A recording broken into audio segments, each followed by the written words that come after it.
Hey guys, it's Ted, and today we're going to talk about evaluating limits. Now for this video, I'm going to assume that you already have a conceptual understanding of limits, so we're just going to go over various strategies to evaluate limits of various forms.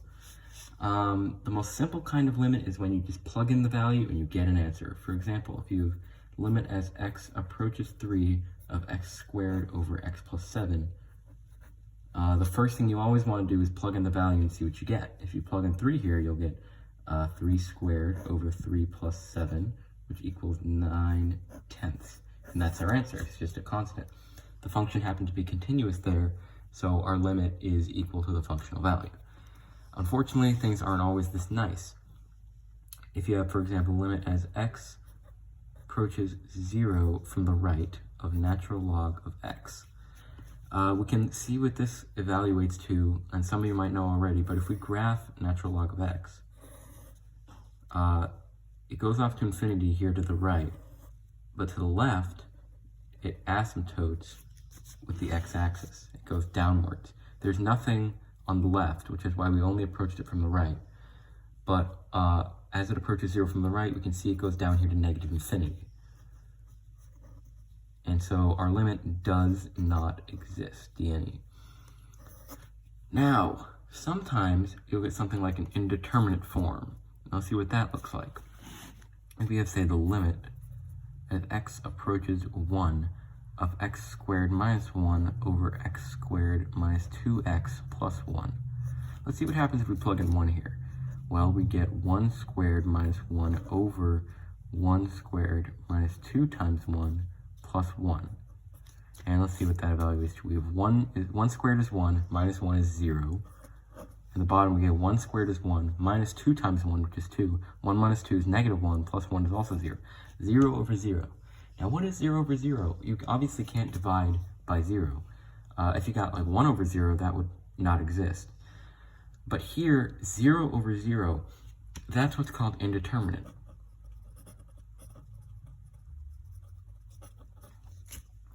And the difference between indeterminate and does not exist looks like an asymptote. And indeterminate, for some polynomial, for example, it would look like a hole, just a hole in the graph. I don't know what this graph looks like, but let's say it looks something like this. And this is a point 1. We'll have a little discontinuity right here, and that's the indeterminate form. This is 1. Now, we can actually manipulate this, see what the limit approaches, because as we can see, it's not defined at 1, but we can see what it approaches. And the way we can do that is we take this function and we factor it. So the top factors into x minus 1 times x plus 1. Let me move that down for you. The top factors into x minus 1 times x plus 1 because the difference is squares. The bottom now will factor into x plus 1, or x minus 1, sorry, squared. So what we can do is we can cancel out a factor of x minus 1. And what we get is x plus 1 over x minus 1. Now if we take the limit of that, as x approaches 1 of x plus 1 over x minus 1, this equals 2 over 0. So this is undefined. It does not exist. Because 2 over 0 is, you can't divide by 0. So those are the 3 possible outcomes you could have when you have a limit. It could be you could just get a number, it could not exist, be infinity or negative infinity, or it could be indeterminate. When it's indeterminate, you have to manipulate it to find different ways and to find the limit, even though the functional value doesn't exist. Because if it's indeterminate, obviously it's not defined at the functional value there, but we have to find a way to evaluate the limit anyways. Now sometimes you have a limit that approaches infinity, and there are various ways to evaluate those. So let's look at a simple example. The limit as x approaches infinity, also known as x increases without bounds. X gets bigger and bigger with no end, of 1 over x.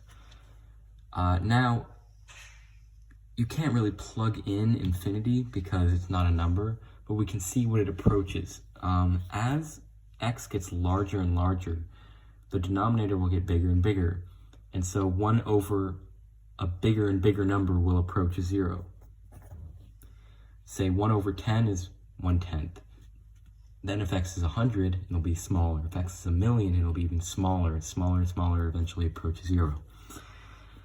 Now, if we have a polynomial, a rational function in this limit here, that is going to infinity. If it's a rational function, there are different ways to evaluate it.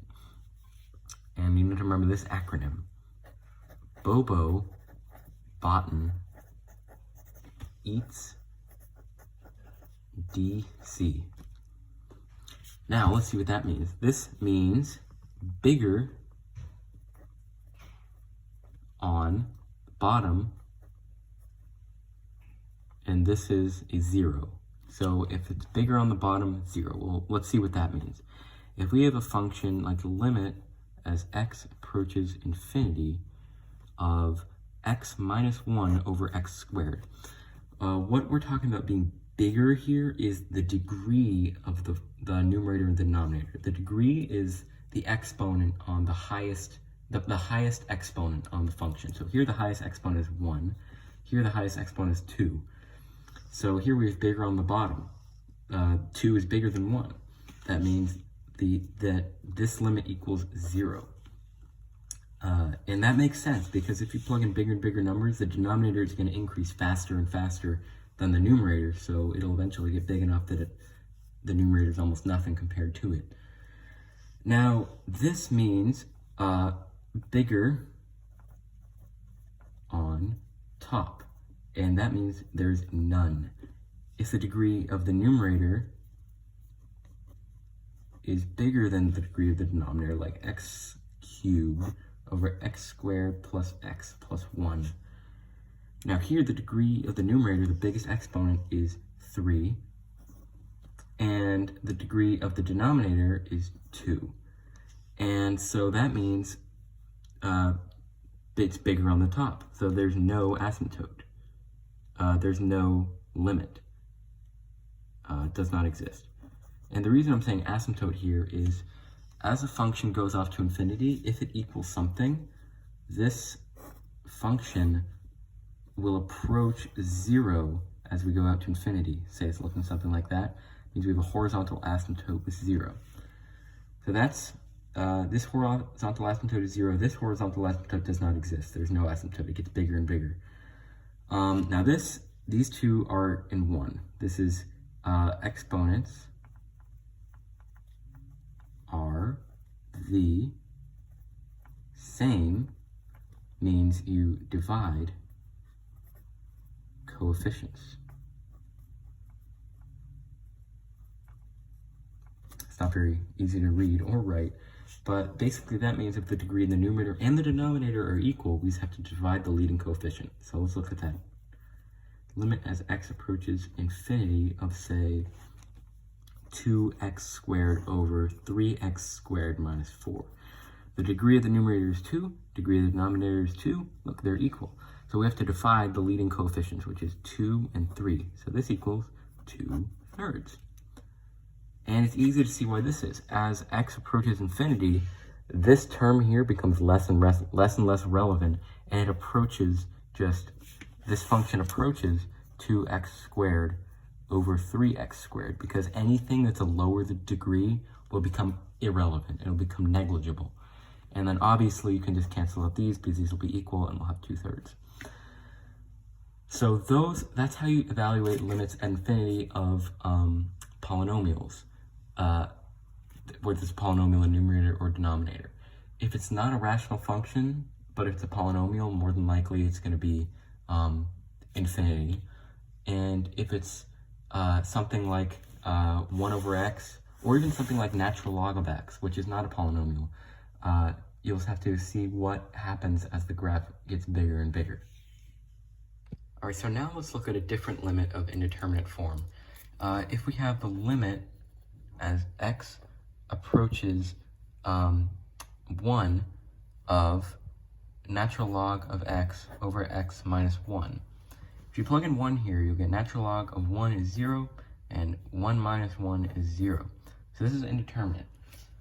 But before, when we had an indeterminate limit, what we did is we factored out something from the numerator and denominator, and then we evaluated again. But here, natural log of x is not a polynomial. We can't factor anything out cancel it here. So what can we do? Well, we're going to use L'Hopital's rule, which was named after a French mathematician who paid someone else to discover it and then took all the credit. So, L'Hopital's rule states if you have a limit as x approaches a, which can be anything, of f of x over g of x, if that equals 0 over 0 or infinity over infinity, then what you can do is this is going to be equal to the limit as x approaches a of f prime of x over g prime of x. That means you can take the derivative of the top and the bottom and reevaluate the limit, and you'll have an answer. So let's look at an example of that with this problem we just did. We have the limit as x approaches 1 of natural log of x over x minus 1. We already determined that it was in an indeterminate form, 0 over 0, so we can use L'Hopital's rule and take the derivative of the top and the bottom. So our new limit is limit as x approaches 1 of, the derivative of natural log of x is 1 over x, the derivative of x minus 1 is just 1, so this is actually going to be equal to the limit as x approaches 1 of 1 over x, which is obviously just equal to 1. So that's our answer. Even though this was indeterminate, we can still take the derivative and we get a value. Now let's look at another example where the value is to infinity over infinity. If we have limit as x approaches infinity of e to the x over x squared.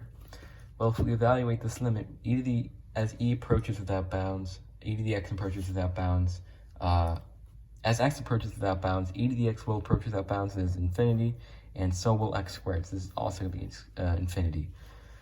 So what we can apply L'Hopital's rule here, because this is in one of these two forms. And this is going to be equal to the limit as x approaches infinity of, well, that's a bad limit. Limit as x approaches infinity of e to the x, which is the derivative of e to the x, over the derivative of x squared is 2x. If you plug in infinity again, you again get infinity over infinity. So, you know what we're going to do now? We're going to apply L'Hopital's rule once more. Now we get the limit as x approaches infinity of e to the x over 2. Now if you evaluate the limit at infinity, you just get infinity. And that means this limit does not exist. But here we apply L'Hopital's multiple times. And applying L'Hopital's multiple times only works if this limit is, once you do it once, it's still in the form 0 over 0 or infinity over infinity. Every time you apply L'Hopital's rule, you have to check to make sure it's in the right form. Because if it's the wrong form, let's see what might happen. If we say limit as x approaches 0 of sine of x over cosine of x, you might say, oh, let me take L'Hopital's rule, use L'Hopital's rule here and say this is equal to limit as x approaches 0 of cosine of x over negative sine of x. Then let me plug in 0 here. Cosine of 0 is 1, sine of 0 is 0, so this is going to be infinity, right? Wrong, because this is not in the form 0 over 0 or infinity over infinity. If you plug in 0, you'll actually get 0 over 1, which equals 0. And these are not the same.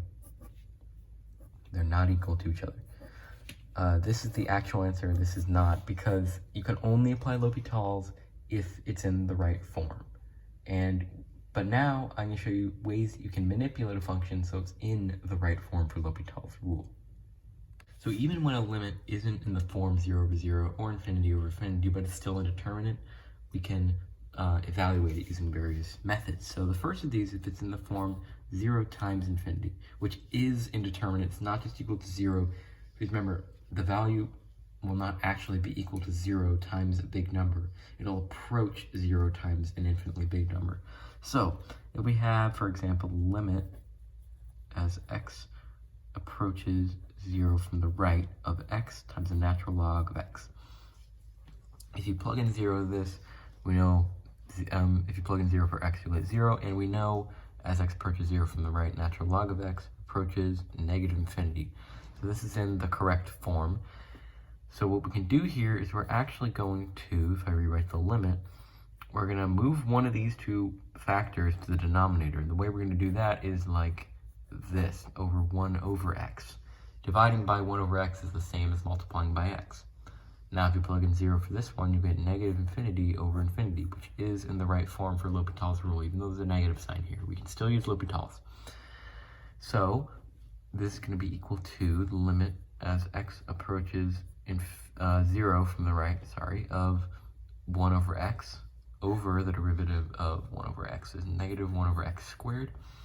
And if you simplify this a little bit, you get the limit as x approaches 0 from the right of negative x. And plugging in 0 for this, you just get 0.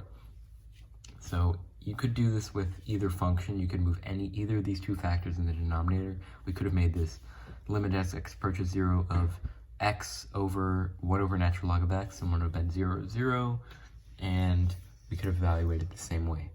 Now, next, if we have a limit of the form infinity minus infinity, let's say if we have a limit as x approaches infinity of e to the x minus x. So there are a couple different ways we can evaluate this. We can look at it conceptually and intuitively. If we draw a graph here, this is the graph of x, this is the graph of e to the x. You can see after a little bit, e to the x will start increasing way faster than x. So this, if you plug infinity for this, you will get infinity minus infinity, but e to the x will be increasing much faster, so it'll approach infinity a lot quicker. So this will actually simplify to infinity. Now, if that doesn't make a lot of sense, we can actually solve it formally. If we rewrite this as the limit as x approaches infinity of x times e to the x over x minus x, this is going to be equal to, this should be minus 1 here. We factored out an x from each one. This is going to be equal to, right now it's going to be infinity, there's no limit anymore, infinity times, now e to the x over x, this is going to be infinity over infinity, so we can use L'Hopital's rule on this, and we get e to the x over 1. So this is going to be infinity minus 1, which is infinity times infinity, which is infinity. So this is increasing super, super fast. All right, the final form, and for these, you really have to either do it conceptually, or sometimes you can combine two fractions with a common denominator, but you have to be creative with that one. The final form function we can look at is if it's in the form 0 to the 0, or infinity to the 0, or 1 to the infinity. Either of these, all three of these are going to be solved the exact same way. And that way is if we have, say, the limit, let's look at a simple one, as x approaches 0 from the right of x to the x. Here's what we're going to do. We're going to set y equal to x to the x, and then we're going to take the natural log of both sides. The natural log of y equals natural log of x to the x. So, this means natural log of y equals x times the natural log of x to the x. No, just x. Because using properties of logs, we can move this exponent down out here. Now we're going to apply the limit. Say the limit as x approaches 0 from the right of natural log of y equals the limit as x approaches 0 from the right of y. X to the natural log of x. And here, this right here, if we raised both sides to the as exponents on e, that would undo what we're doing, so that's what we're going to do at the end, just giving you guys a little preview. So let's look at the right side. We have limit as x approaches 0 from the right of x times the natural log of x. Plugging in 0 for this, we get 0 times negative infinity. This looks familiar, doesn't it? This is just equal to this, which we determined was equal to 0, right? That means the natural log of y equals 0, because we evaluated the limit, all right? The natural log of y equals 0 means y equals e to the 0, or 1. So this limit is equal to 1.